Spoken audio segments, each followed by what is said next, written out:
Thank you very much. Before I start, I'd like first to thank the Klabin team for giving us the opportunity to present here.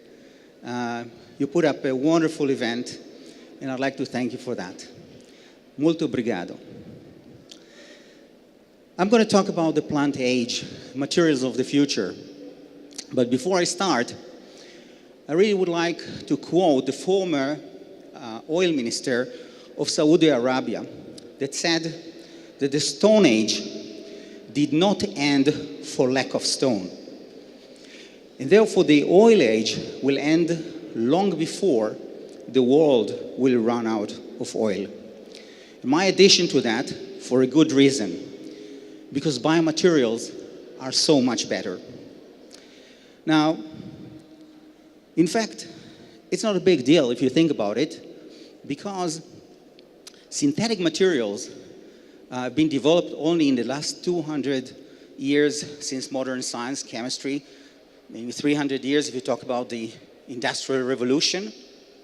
Yet, biomaterials have been developed for so many years. 3 billion years of evolution resulted in some of the most amazing materials that we wish we had in our possession. Yet, our medical doctors, particularly orthopedic surgeons, still prefer to implant and glue and screw synthetic materials in our body. And I don't think that this is a great idea for a simple reason. Synthetic materials many times fail, just like this plastic fork that cannot perform. But many times synthetic materials are very strong. So the reason why it's not a good idea to introduce them into our body is because their mechanical properties do not always fit the surrounding tissues. But the real reason why it's not a good material, it's not a good idea to introduce these synthetic materials to our body, is because in nature, things are done differently. In nature, there is no one that takes my head and screw it into my neck, or take my skin and glue it onto my body. In nature, everything is self-assembled. Every living organism, whether it's a plant or a fish or human being, is made of cells, and the cells contain DNA. And the DNA encodes for these nano-bio building blocks. Many times there are proteins, other times there are enzymes that make other things, like polysaccharides, fatty acids. And the common feature of all these nano-bio building blocks is that they don't eat us.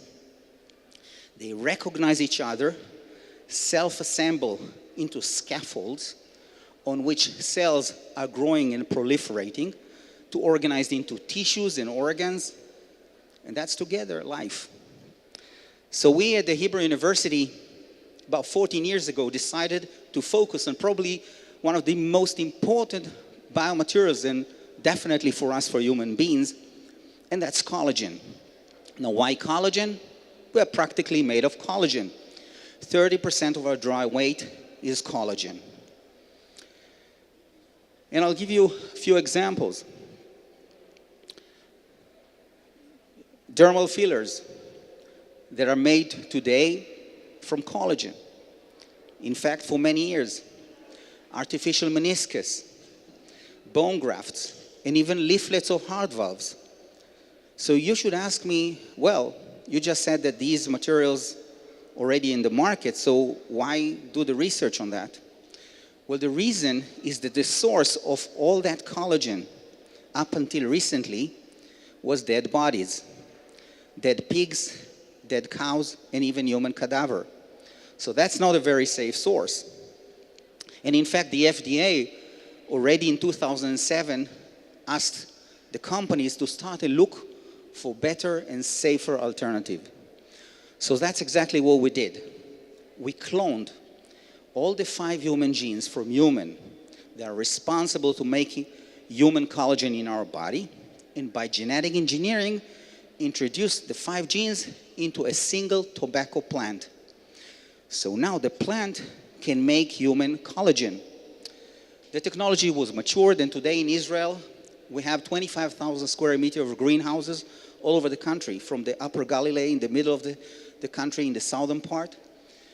The farmers receive from the company these small tobacco plantlets. We grow them for about 50 or 60 days, harvest the leaves. Leaves are transported by cooling trucks to the factory where we start the production of the collagen. Now, if you ever made pesto, you know how to make collagen. Essentially, take the leaves, crush it in very big food processor, get the juice, concentrate the protein, then the protein is then transported into clean rooms where we do the final purification. The end result is collagen that is identical to what we have in our body, except no human pathogens, because plants do not harbor human pathogens. And it's brand new, never used before. And from that collagen, we make already different medical implants, and I'll show you a few. So the first product that we actually introduced was for diabetic foot ulcer. So just a bit for those that are not familiar with the disease, diabetes affects about 400 million people in the world today. 20% out of those will experience at least once in their lifetime a foot ulcer that is very hard to heal. Now here really depends where you live. If you're lucky and you live in Switzerland or in the United States, probably 2 out of the 100 patients will end up with some kind of amputation. If you are less privileged and you live in India, for example, your chances are more like 20%. So every 30 seconds, a lower extremity is being amputated in the world because of diabetic foot ulcer. Huge problem. So the product they develop is this human collagen. What the doctor does, it debride first the dead cells and then inject the collagen into the wound bed. What happened now is that the live cells, which is in the periphery of the wound, they recognize the collagen because this is their natural scaffold. So they attracted to it and start to proliferate. And once they grow and they fill the gap, the keratinocytes, which are the cells that makes the skin, actually start to grow and close the wound. Another product that was developed and completed clinical trials, already starting making sales in Europe and in Israel, is a product, injectable product for tendonitis. Tendonitis is another severe injury and a medical indication of tendons and ligaments. And here again, we completed clinical trials that have shown the collagen that is produced in plants can cure different tendonitis indications like tennis elbow, rotator cuff, Achilles tendon, and so on. So we said, okay, plants are really great to make these very sophisticated and complex proteins. What is the next thing that we would like to produce in plants? And we thought about biological drugs. Now, why biological drugs? First of all, biological drugs typically are big, complex proteins. Many times they're antibodies, humanized antibodies. And they really conquer the market. In fact, the best-selling drug in the world today is called Humira, which is anti-TNF-alpha humanized antibody. This is a drug indicated for rheumatoid arthritis, for Crohn's disease, in fact, many inflammatory disease. So it's a very good drug, very few side effects because the antibody goes really straight to the target, so very few side effects. The problem is very expensive. The company that sells it makes $16 billion just for a single drug annually. However, the patient pays on the average $35,000 per year. So the result of that is that only 1 out of 1,000 people that would like to enjoy Humira can afford it. It's really unaffordable for most people. Now, you may tell me, well, it's expensive because there are patents. No, there are no patents anymore. Patents lapsed. You will say, well, there is no competition. Well, there is competition.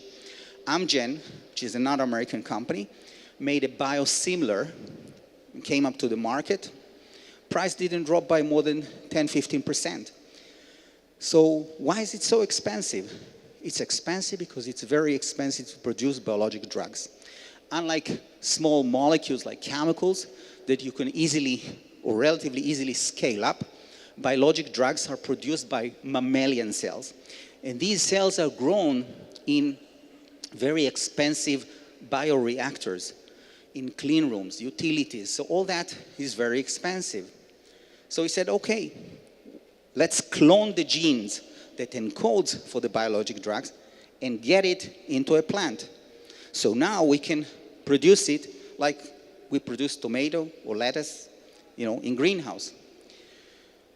So the question, is it enough? And the answer, no, it's not enough, because the purification is also very expensive.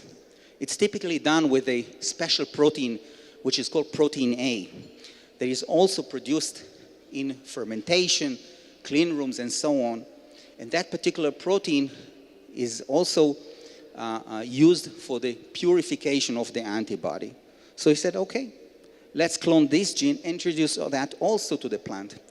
So in practice, what we have done, we took this very complex and very expensive factory, and by genetic engineering, introduce it into a single tobacco plant. So now we can manufacture and do most of the purification already in the first step of processing. So what is our target? This is our target. Our target is to reduce the price by more than 2 orders of magnitude. So instead of $100 a day, which is the current cost for the patient will be 70 cents a day. So even a farmer in India that make maybe $7 or $8 a day, but he suffers from rheumatoid arthritis or Crohn, he can afford it. So you may tell me, well, you're crazy, you just cannibalize the market. You took a $16 billion and you killed it. I said, no, because it's true. We reduced the price by 2 orders of magnitude, by increased the number of patients by 3 orders. So in a sense, you take a market of $16 billion and convert it to $116 billion. Well, trees are also one of the wonders of nature. I like this example of sequoia trees. Sequoia trees, they stand there in very cold weather, hot weather, UV light. In fact, I'm not familiar with any plastic chair that can survive such harsh conditions. Yet if you ask yourself, what makes this tree so resilient, so strong? It turns out that if you look by high resolution electron microscope into the structure of this tree, you find out that it's in fact is made of these nanofibers, which are called nanocrystalline cellulose. Now, these nanofibers are about 100 nanometer in length and about 5 to 10 nanometer in width. And they're extremely, extremely strong. Surprisingly, it's made of sugar. In fact, not the same sugar we drink in our tea, so it's not glucose or fructose, but it's a homopolymer of this glucose, which is called cellulose. Now, these cellulose chains are really organized in highly crystalline fashion to make this extremely strong material. It is so strong that on a weight basis, it's almost 10 times stronger than steel. And yet, it's made of sugar. So analysts all over the world in the last 10, 12 years believe that this material, nanocrystalline cellulose, is going to be one of the most important materials for the entire industry. And I'm not just talking about the paper industry or the transportation industry, but it will be everywhere. It will be in medicine, it will be in aerospace, in sport, in food, almost anything that we will touch in the next decade or so will have nanocellulose. So that's great, but say if 7 years ago you wanted to buy half a ton of nanocellulose, maybe to make a boat or to whatever make a furniture. You could Google, you could eBay, you can even Alibaba. You couldn't find it. I mean, you would find many, many papers of scientists like myself and others that say how great the material, but in terms of commercial availability, you couldn't find it because it was only in a few grams or milligrams in laboratories in the world. So we at the Hebrew University, together with partners from Sweden, Germany, Italy, Finland, we made a consortium in one of these European programs, and we decided to develop a cost-effective method that can be scaled up industrially to make nanocellulose, and now it will be available, and of course, different applications. So the first thing we were looking for is raw material. Of course, we didn't want to cut sequoia trees, but there is no reason because cellulose is everywhere. This is the most abundant biomaterial on Earth. And we found one very good source, and that is the sludge of the recycled paper industry. Now, why is it a good source? First of all, because there is a lot of that. Just to give you a feel, Europe has making about 11 million tons of that waste annually. This is the equivalent of a mountain of about 3 kilometers high, sitting on a soccer field. Now, not just Europe make it. The US makes such a thing. China probably 3 or 4 mountains. So for everybody, it's an environmental problem. For us, it's a good source of raw material. So the technology was developed together with partners in Sweden and more recently with Klabin. We now have the ability to make nanocellulose on industrial scale. So now you have nanocellulose, what can you do with that? Well, one really nice thing about nanocellulose is that if you suspend it in water, above 2 to 3%, it starts to form what we call liquid crystals.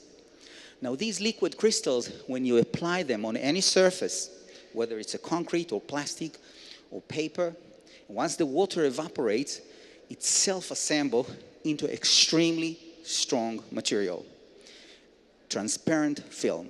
Now this film, just to give you a feel how strong it is, it's about 2 times stronger than epoxy resin. And remember, there is no chemical covalent bond there. It's only hydrogen bond, van der Waals interaction. So simply the fact that these nanofibers really very well organized, one next to the other, gives this amazing strength. Another thing we found out that if we cross-link this material, now it is resistant to water. And in fact, we've been able even to increase the strength. Now look at this high-resolution electron microscopy. You can see that the nanocellulose is organized in layers. So that gives us the opportunity between the layers to introduce other materials. One interesting application is for the textile industry. We have shown that if you just take a cotton yarn, you know, the same one that my shirt is made of, and you simply add to that a simple coat of nanocellulose, and you cross-link it, you can increase dramatically the toughness of the material without compromising any of the strain or ultimate strength. So that means that now by adding only 1% of weight, we're able to increase the toughness but almost 3 times. So now you can make maybe the same shirt with 1/3 of the material, or make a shirt to Superman or whatever. I told you about the ability to introduce other nanoparticles. So one of the features of nanocellulose is that it suspends other particles extremely well. So in this case, we introduce on the left-hand side, we introduce zinc oxide nanoparticles. We've shown that now we can block effectively the UV light, but without affecting the visible range. So now we have film that very effectively filter UV light so can protect better our product. Another interesting feature of nanocellulose that it's an excellent oxygen barrier. So oxygen is also very important for food packaging. In the past, as you can see here on the left, we used cans. Now these aluminum or tin cans that we used in the past, they're very good because they have very good oxygen barrier, and of course UV doesn't penetrate. But they're expensive, heavy, so the industry moved into flexible packaging. Typically, as you know, laminates of maybe low-density polyethylene, maybe another layer of aluminum, and on top of that, PET or something else. So that's great material, except one big problem. We have now an island in the ocean from that material. In addition, once you take low-density polyethylene and you coat it with aluminum, it's extremely difficult to recycle it.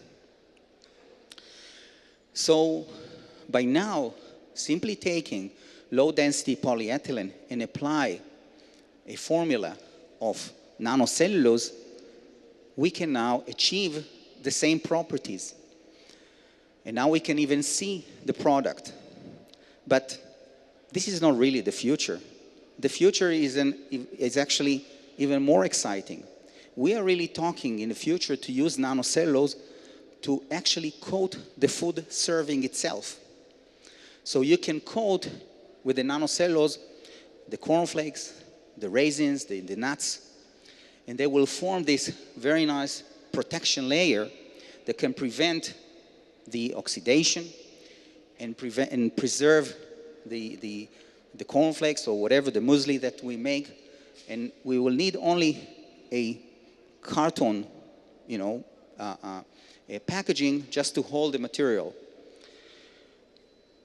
Another interesting application is nanocellulose can preserve quite nicely even fresh products. This is an experiment that was done in the lab.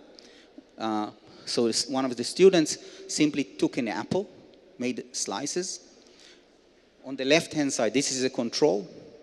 After 3 days, actually, you can see that it's brown. In fact, browning appears only after a few hours.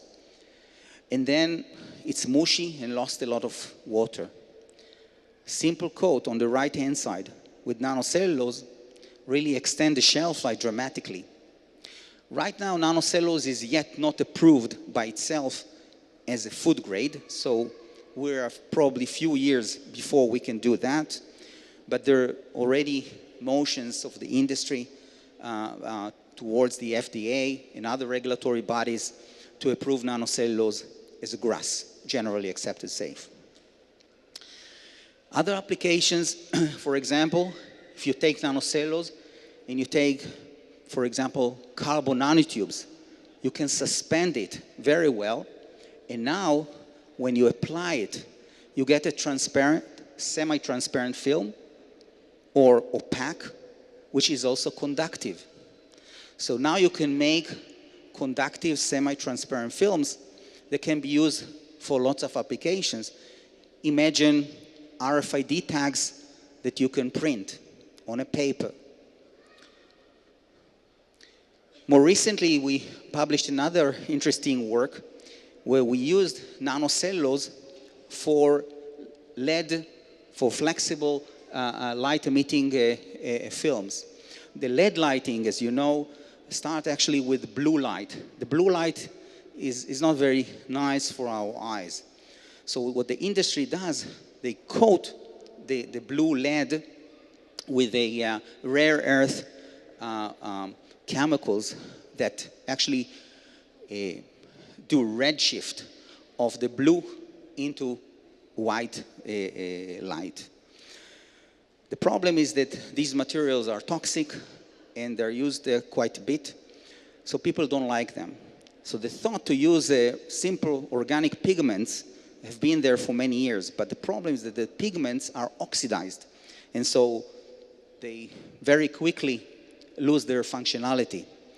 We have shown that simply mixing these pigments. With nanocellulose, we can make a coat that you can see is flexible and convert quite effectively and for a very long period of time the blue light into white light, as you can see, with very high quantum efficiency. Well, sometimes we want that the nanocellulose will be hydrophobic. So we developed some chemistries to simply convert it to hydrophobic material.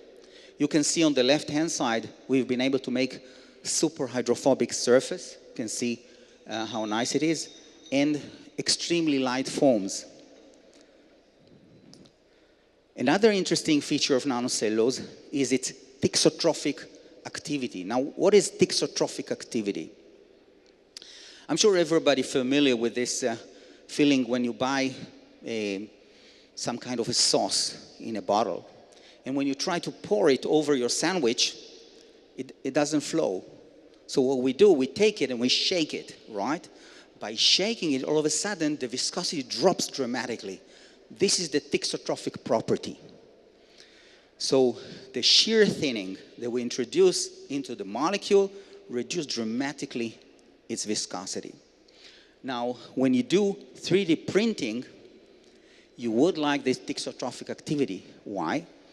Because we can introduce a thick gel into the syringe, and as you've seen in the video, once we apply pressure, it reduces dramatically the viscosity, so small droplets can flow through. But once they hit the stage, immediately the viscosity goes up and it solidifies. What you see on the left-hand side, we simply took a butterscotch candy that we're all familiar with. We made an STL file and we printed it with only 3% nanocellulose. So this is in fact printed water at room temperature. Now, once you remove the water, you can see on the right-hand side that it self-assembles into a structure, which is, of course, light and strong.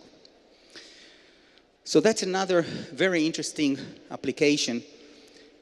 And in fact, that enables us to go to the next step and to do wood printing. So in this case, what we're doing, we're taking just sawdust, regular sawdust, and we add to that only nanocellulose and xyloglucan, no adhesive. So everything from the wood. And that enables us, by using either inkjet or extrusion or direct ink writing, to print wood. Now, the materials that we make are actually quite strong. And in fact, as you can see here, the optimal physical properties that we achieved is density of 0.8 gram per milliliter, tensile modulus of about 0.05 gigapascal, strength of 8 megapascal, and thermal conductivity of 0.05 kilowatt per millikelvin. Now, this is quite amazing because it is quite similar to oak. So it's really strong material. So we see that an opportunity in the future, in the near future, to use nanocellulose together with material that maybe we don't use for other purposes, like sawdust, and start to use it to print tables, furnitures, lots of things that we would like to do with wood. I had the pleasure to work with a group of architects from Israel. We presented in the Biennale in Venice 2 years ago a structure, a 3D structure that is made actually from nanocellulose, 3D printed. Now, this is of course a movie. The real model was only like 1 meter in size. But in fact, I like this movie very much because it reminds me somewhat the structure that we are here, that is made of concrete. So obviously, you can print the material, and depend on the formula, you can make something that is insulating or something that is totally transparent or semi-transparent. And by including nanoparticles such as silicon oxide nanoparticles, we can now realize photovoltaic cells, and we can now harvest the energy and use that, for example, to cool the water, because this is a shade that we made in the desert. So we can now float the water in the floor, so the people that are in the shade will feel much better. And of course, at night, you can go the other way around and maybe heat it up a little bit. And the nice thing about this structure is that once you're tired of it, all you have to do is plow it into the ground, because everything there is biomaterial, so you don't have to worry about the environment. Well, nature didn't stop in the forest. In fact, every kingdom in nature gave us wonderful materials. This particular creature, which some people don't like, but I like very much, is the cat flea. Now, why I'm so excited about cat fleas? Because they can jump really high. In fact, they can jump so high, they jump as much as 100 to 200 times their height. It's amazing, because the equivalent of a person that is standing in the middle of Manhattan and in a single jump can go to the top of the Empire State Building. So you have to admit that this is quite remarkable. So many people would like to do that, but the question, how cat fleas do it? How come they can jump so high? So it turns out that they made this very interesting biomaterial, which is a protein called resilin. Now, resilin, in simple words, is the best rubber on earth. So you can stretch it, you can squish it, and it doesn't lose almost any energy to the environment. Everything is stored in the molecule. And once you release it, snap, it brings back all the energy, or almost all the energy. So that's how cat fleas can jump. They had to develop this wonderful protein, because those that didn't have a good enough protein are not with us today. So these cat fleas are really, really trained to make this wonderful material. But we as people would like very much to have resilin. But here's the problem. To catch cat fleas is difficult, because they're jumpy. And if you caught few, you don't have much material. But that's where biotechnology comes to our help. Because all you have to do now is catch only one, and now extract the DNA that encodes for the resilin in the cat flea, and by genetic engineering, introduce it into a less jumpy organism, like plant or bacteria. So that's exactly what we did. So now we have a lot of resilin. So what can we do with that? Well, we said we have these nanocellulose forms which are really nice, and we have resilin. Maybe we can combine the strongest material made by the plant kingdom with the most elastic, resilient material came from the insect kingdom. So that's what we did, and I'll show you a short video describing. On the right-hand side, it's a nanocellulose foam in water. So when we squish it, you can see it has only plastic behavior. It doesn't come back. On the left-hand side, it's exactly the same thing, except with resilin. So nanocellulose with resilin. Look what happened.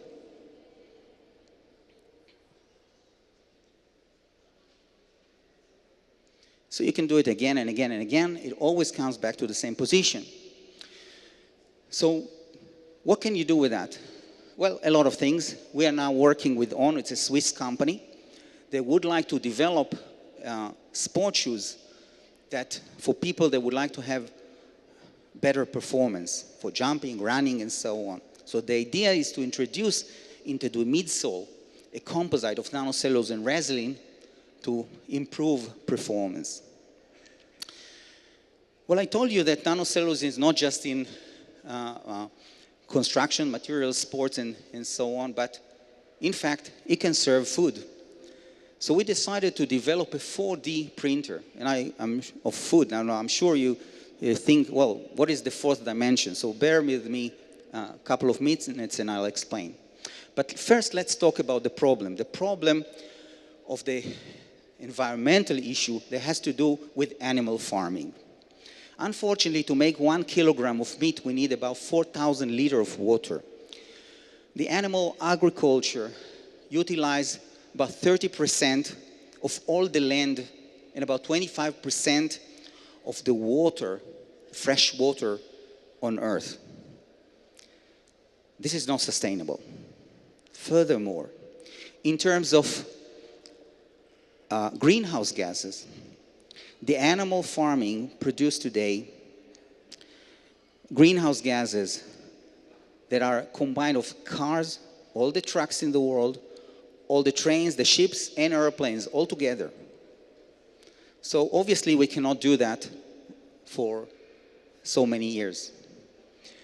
On the other side, there are market trends. So people are looking for natural ingredients in their food. They would like it to be organic, no antioxidants, low carbohydrates, low saturated fats, high in protein, great flavor.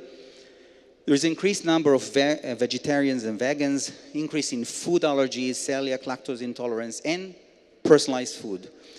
People would like to be able to personalize their food.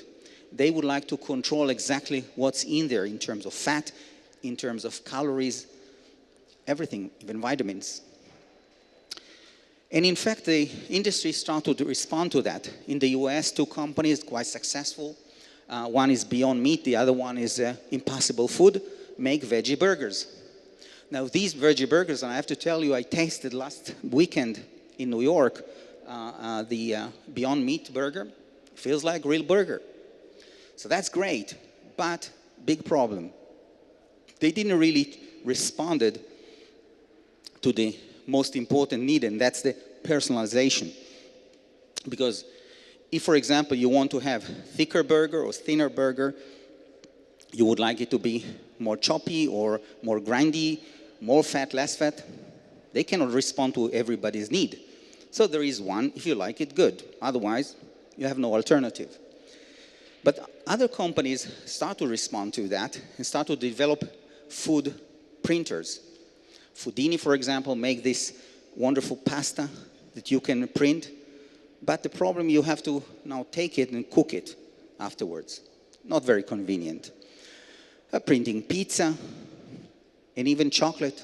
But chocolate is great, but this is not food. I mean, meat is food, or protein is food. So we actually decided to use nanocellulose for that purpose. Now, the nice thing about nanocellulose that it's an excellent binder, as you've seen already. Now, depending on the amount of water that you leave in the molecule, you can control the texture. So if you leave a lot of water, it feels like jelly.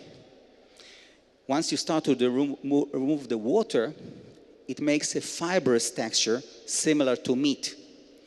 And if you really take the water out, it's hard as a bone. So if you now combine the nanocellulose with either oil, you can make fat. If you mix it with a protein, you can make textures that feels like meat. So that's great, but we said we would like also to do cooking while printing. So we developed an infrared head that enables us at this 3-dimensional space at very high resolution, if you would like to bake, fry, or grill at the same time. So we are printing and cooking at the same time. So you can see here a demonstration of the prototype of the printer. So we can design exactly what exactly we want to print. And you can see here how we can print, in this case, the fiber structures of the burger. And very soon you will see how we can also, at the same time of printing, we can also control the amount of water in the molecule. As you can see, we can now, this is a kind of frying or grilling, depending on the amount of material that you have in the formula. So what is the 4th dimension? The 4th dimension is, in fact, the new gastronomic sensation. Up until today, when we made burger or steak, we could make it only crispy from the outside and maybe juicy in the inside. But today, because we print in layers and grill in layers, we can do a burger that is also crispy in the inside, or maybe soft on the outside, or do both, whatever you want. So we see in the future that people will be able to control these printers, either at home or in their working environment, or even vending machines, through their smartphones. So we'll have an application for a burger that you would like, and in the future maybe even a steak on a bone, and maybe even a steak on a bone that in the middle it feels and tastes like pâté foie gras. And then all you have to do is select what you want to print, and you can decide if you want it to be more meaty or more grindy, or if you want it well done or medium, and if you want it with more fat or less fat, or if you don't want, if you have problems of maybe blood pressure and you want no salt or low salt, you can do it yourself, and then just print it. Now, the big revolution in this system is disruption of the supply chain.